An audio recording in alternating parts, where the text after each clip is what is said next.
This should be a fun thing to do.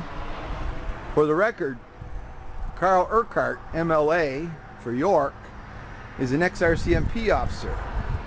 And then he was a Fredericton City Police officer when I served him as we both ran in the election of Sean Graham's recent mandate of the provincial governor of New Brunswick. All that said, there's the phone booth that the RCMP took me from. Let's see if I can zoom in on it.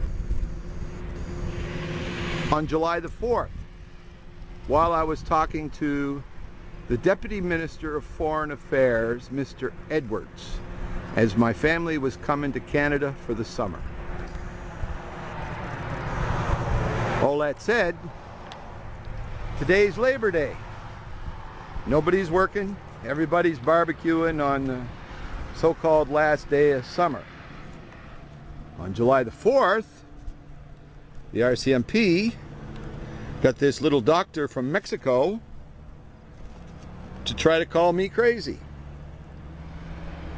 The cops were all confused. They thought I lived in Sussex. Are they ever confused? For the record, I was never admitted to this hospital. Although the blogger Charles LeBlanc and his friend Dan Fitzgerald and his other friend Richard Harris were well aware that I was falsely imprisoned by the RCMP, they had good fun blogging about it while I was locked up. Charles LeBlanc's buddy Bernard Richard should explain to them my right to privacy. This doctor signed this document. He affirms for me that Constable Blakey of the RCMP claimed that I had killed 80 people, and he claims that Peter MacKay and Stockwell Day are conspiring against me.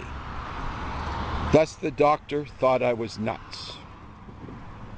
I was not long proving the doctor that I was far from crazy, and it appeared to me that he had an anxiety attack once I served many documents on him inside his hospital that I was never admitted to. Good day.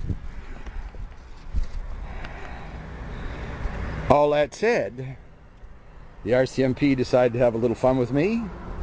Good time to have a little fun back. Tonight, I'll call them round about the time they go to bed and leave a message for Sergeant Gilles Blin. He was the RCMP officer who refused to identify himself, and when I asked him if he was Kevin Jackson, he said yes. Constable Blakey was quick to inform me on the way to Oromocto that he was in fact Gilles Blin. I'll explain a little bit more of this later. Right now it's kind of public, and people are listening to what I'm saying. I think you heard me say good day to them. All that said, what better day to remind the RCMP I'm alive and kicking and about to raise some serious political hell as Stevie Boy Harper asked his buddy, the Governor General, to drop the writ. As I said, this doctor from Mexico now has new bosses. His associate, Dr. Bannock, the man from the Ukraine or whatever, Russia, another immigrant, clearly told me in the hospital that I'm far from crazy, but I certainly think outside the box. When I asked him to put it in writing, he refused, but he let me out of the loony bin that everybody teases me about, well within the 72-hour time frame, while everybody was blogging and having fun. Charles LeBlanc and the RCMP and the Privacy Commissioner for the province of New Brunswick, Bernie Richard, know I'm entitled to my right to privacy. That said, they had great fun teasing me. My turn. Summer's over. My family's back in the USA. Papa's stuck here. There's an election gonna happen before Obama and McCain have their kick at the can. This is pretty funny, Stevie Boy Harper. All that said, I will explain things a little deeper in the next YouTube, but everybody should ask the little fella from Mexico if he understands his oath about doing no harm.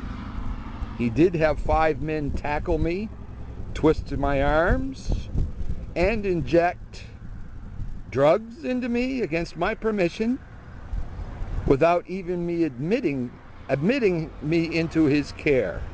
His oath to do no harm was violated. Assault is assault, the little fella from Mexico should understand. And if he doesn't think I'm not capable of suing him, he's in for an awful education. Constable Blakey is the man that twisted my arm big time. I promised him, as my face was clammed into the floor and the little fellow Law had his knee on my neck and his corporal, I've forgotten his corporal's name, but I wrote it down, twisted my other arm, and Bob and Huey, who work for the province of New Brunswick in security of the hospital, I promised them all I would sue them. Assault is assault.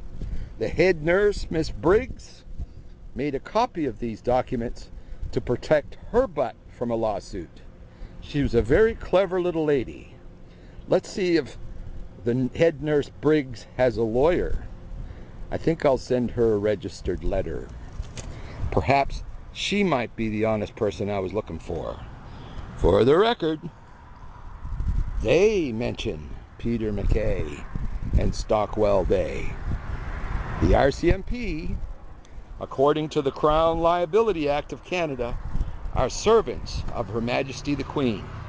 Peter MacKay, the former Crown prosecutor, should understand the ramifications of assault done against a man by the RCMP. Peter MacKay, once the writ's dropped, Elizabeth May's going to have a lot of fun with you. So will I. See you in court, Petey baby.